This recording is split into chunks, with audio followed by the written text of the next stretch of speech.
Hello guys, bakunzi ba Mwami TV, muri kubona iyi ni ya televiziyo yacu mukomeze gukurikira, ifite ibitangaza ibigwi 1295. Muri kuvuga ngo iyi ni Mwami TV, niba utarakora subscribe ndakubwira ngo uvuga ngo nahombye cyangwa se uvuge ngo narahombye, ariko niba ukihagera turakubwira ngo ntugende udakoze subscribe kuri Mwami TV. Muri kubona ko ndi kumwe na n'umuntu nazanye mushyashya tugiye kujya tubakubita show, tubakubitira ibintu bimeze neza byahatari. Nukuvuga ngo nta rungu muzagira kuri Mwami TV. Narababwira ni ibintu bizatangira gake gake kandi bizakomeza bimere neza, byiyongere ubundi bigire imirasire myinshi itandukanye ku mpande zose z'isi. Ubwo ndi kuvuga ngo abantu batarakora subscribe ubundi banyaruke bakore subscribe kuri Mwami TV. Ikaze tuguhaye ikaze kuri Mwami TV. Murakoze. Okay. Umeze neza? Meze neza. Okay. Ubwo turakwakiriye, uyu ni ni sweet wanjye, ubwo namuzanye naye kuri kamera kugira ngo muturanyi wanjye wa hafi byatari, kugira ngo ababona ngewe nihirinze ndi gukoresha amakamera ndi kugira gute ndi gushutinga, kavuga ati ibi bintu ubundi ubu ngubu urimo nawe bimeze bite. Ese iyo ubonye turi gukina biriya bintu dukina muri mafilme byose, ukabona umugabo wawe ukuntu bari kugaragara kuri kamera, ubundi ubibona ute? Bwira abakunzi bakurikiye Mwami TV, ese ubona basi hari impano dufite? Ese ubona ese ubona basi tuzashyira nibura bikaza ibintu byose no kwiga? Ko ntafite kubigusubiza. Usubiza abakunzi ba Mwami TV. Mbona natazi. Ubona utazi. Okay. Oya, ariko nivugiraga. Amukiraga ntuntera amabuye. Oya, nta kibazo hano kuvugisha ukuri kose kugiza gute kuremewe. Bakunzi ba Mwami TV, uyu muntu noneho ubungo tugiye kumubaza ibibazo bigera kuri 5. Ego mana. 5 atubwire ese bimeze biti wagwana. Ese tumubaze ikihe kibazo? Ikibazo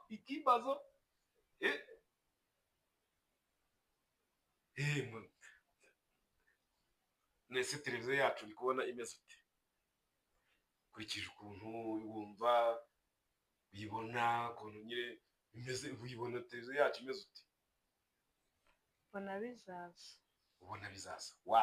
Uri kumva ko babana badutinage wakigogo kavuye mu nzira. Ngo icyo ni ikibazo cya mbere. Ikibazo cya kabiri,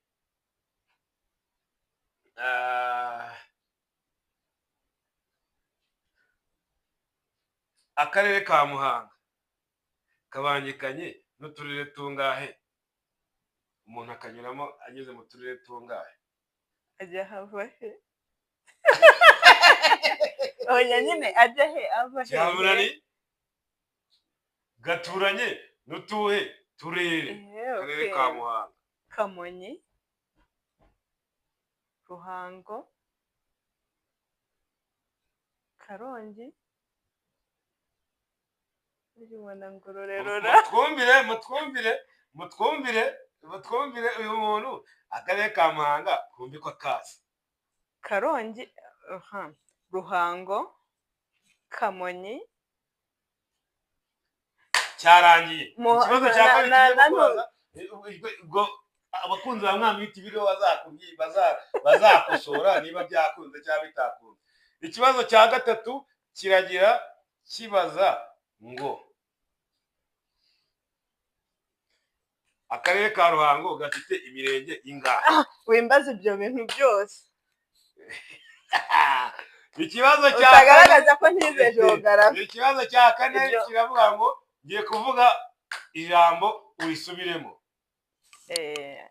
Ibyo wavuga sindisubiremo bo. Yego. Ngiye kuvuga ijambo urisubiremo. Eris Yahong Sisancha Frisch. Eris Sandra Sansa Frisch. Ikibazo cya kangahe? Bisubiremo nawe. Eris Yahong Sisancha Frisch. ongera Eris Young Santa Fish. Subiramo. Eris Yango Sashrisa Sanfris. Bakunzi ba Mwami TV muri kumva ko umutumirwa wanjye ibibazo mubajije ubwo mukosore niba ariko nanjye reka nkubaze nawe ubivuge. Oya ninjye bagutumira uyu munsi nawe uzanumira ikindi gihe. Bye bye. So this is Mwami TV. Niba utarakora subscribe ngera kuri subscribe ubundi uje muri comment ure umutumirwa wacu twazanye ibibazo twamubaje yabisubije cyangwa byagize gute byamunaniye mumuhe amanota.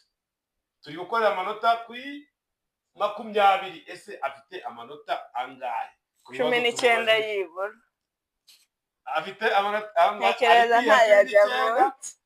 Ubwo njyewe ntago namakosora ubwo iwana